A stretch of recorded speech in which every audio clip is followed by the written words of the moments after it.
morning, everybody.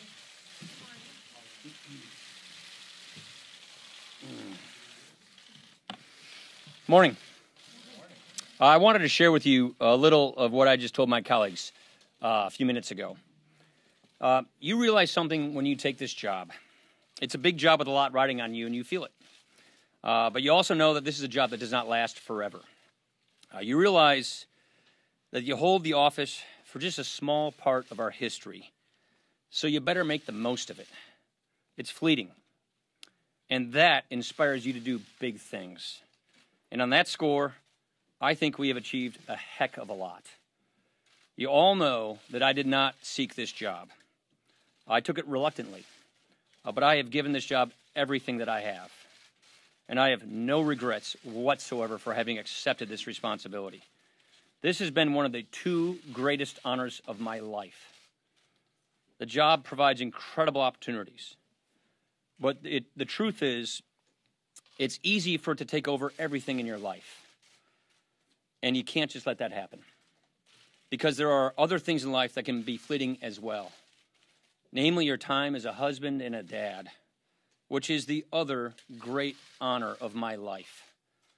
That's why today I am announcing that this year will be my last one as a member of the House. To be clear, I am not resigning.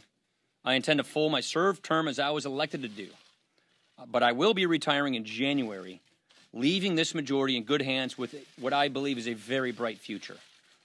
It's almost hard to believe, but I have been a member of Congress for almost 2 decades. This is my 20th year in Congress. My kids weren't even born when I was first elected. Our oldest was 13 years old when I became Speaker. Now, all 3 of our kids are teenagers. And one thing I've learned about teenagers is their idea of an ideal weekend is not necessarily to spend all of their time with their parents. What I realize is, if I am here for one more term, my kids will only have ever known me as a weekend dad. I just can't let that happen. So I will be setting new priorities in my life. But I will also be leaving incredibly proud of what we have accomplished. Some of you know my story. My dad died when I was 16, the age my daughter is. And I just don't want to be one of those people looking back on my life thinking I spent more time with my kids, when I know if I spend another term, they will only know me as a weekend father. So I'm really proud of what we've been able to do. When I took this job, one of my conditions was that we aim high, that we do big things, that we fashion an agenda, that we run on that agenda, that we win an election, and then we execute that agenda. I am so proud that that is exactly what we have done and what we are doing right now. We've accomplished so much since then. Probably the 2 biggest achievements for me are, first, the major reform of our tax code for the first time in 36 years, which has already been a huge success for this country, and that's something I've been working on in my entire adult life. Second, something I got much, much more invested on since becoming Speaker, is to rebuild our nation's military. And after tax reform addressing our military readiness crisis, that was a top priority that we got done last month as well. These I see as lasting victories that will make this country more prosperous and more secure for decades to come. There are so many other things that we have gotten done. And of course, I'm going to look back proudly on my days at the Budget Committee and the Ways and Means Committee. But I don't want to be too sentimental here. I want to be clear, I'm not done yet. I intend to run through the tape to finish the year. Some of you wonder why I can't just do the normal politician thing, and which is to run and then retire after the election. That is what I'm told is the politically shrewd thing to do. I considered that. But just as my conscience is what got me to take this job in the first place, my conscience could not handle going out that way. I pledged to serve the people of Wisconsin in the 1st District honorably. And in order to serve the people in my district honorably, I have to serve them honestly.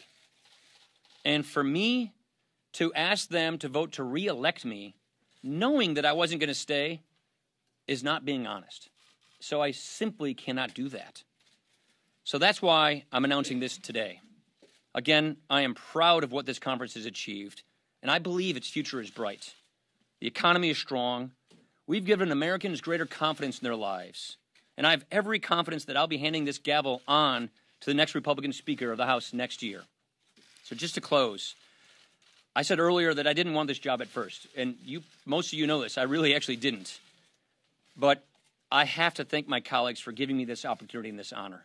I am really grateful for it. I also want to thank the people of Southern Wisconsin for placing their trust in me as their representative for the past 20 years. I've tried to bring as much Wisconsin to Washington as I can in that time.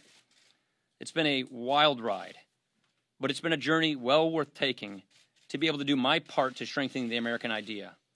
That pursuit is never ending. Much work remains, but I like to think I have done my part, my little part in history to set us on a better course. Thank you. Sherman. Will you remain as Speaker? Yes. You have no plans to call early leadership elections? Correct. I think it's tenable for you guys to have a 6-month leadership I election? do. Look, I know most speakers don't go out on their own terms. Tip O'Neill was probably the last one to do that. But Harry Reid, as Senate leader just last session, did this. He announced he wasn't going to run for again, and he stayed on as Senate leader. So, yes, that's what I'm going to do. You got your long-sought tax cuts and tax reform legislation approved, which you say you'll consider to be your greatest achievement. However, you're not sticking around for its biggest consequence, which is trillion-dollar deficits as far as the Congressional Budget Office's eye can see. Yeah. What's your response to that? So entitlement reform is the one thing the one other great thing that I've spent most of my career working on. I'm extremely proud of the fact that the House passed the biggest entitlement reform bill ever considered in the House of Representatives. Do I regret the fact that the Senate did not pass this? Yes.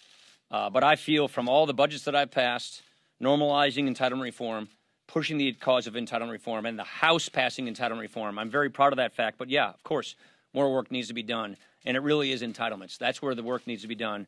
And I'm going to keep fighting for that. Let's go over here.